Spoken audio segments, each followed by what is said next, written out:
Good evening, I'm Annabelle Lee. It's Wednesday the 3rd of May and you're watching KiniFlash. Low starting pay for graduates is one of the reasons for the brain drain in Malaysia. This is according to Jobstreet Malaysia and Singapore country manager Chook Yuh Yng. She says graduates in Malaysia had expectations of starting salaries that went beyond what local employers could offer. We are not talking about fresh graduates asking for 2.5 or 2.6. We are asking for over 3,000.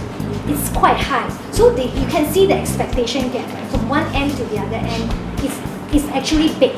So we would want to, from our perspective, we see this problem from the ground perspective, and we would like to see how we can close the gap together. A gap year initiative will be introduced in tertiary institutions this September by the Higher Education Ministry. This was announced by Deputy Minister Mary Yap. A popular practice in Australia, Europe and the United States, a gap year is when a student, after completing secondary school, can take a year off before beginning tertiary education. And this is where the students are given the opportunity to explore their interests, to explore the world. So the gap year comes in two forms. One would be a structured one, where most probably they would get themselves involved in national service, working together with the Ministry of Defence. But there's an unstructured one, and a structured one here would see them travelling most probably to see the world.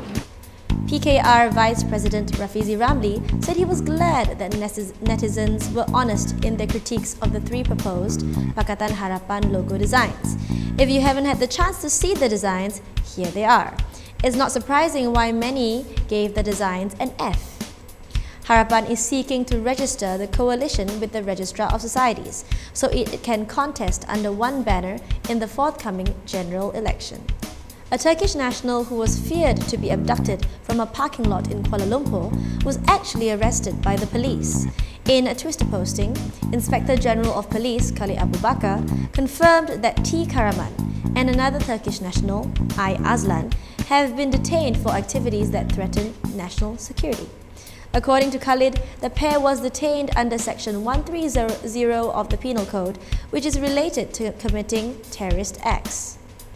However, for Aiseh Gul Karaman, the wife of T. Karaman, her husband is the gentlest human being who would not even hurt an insect, let alone another human being.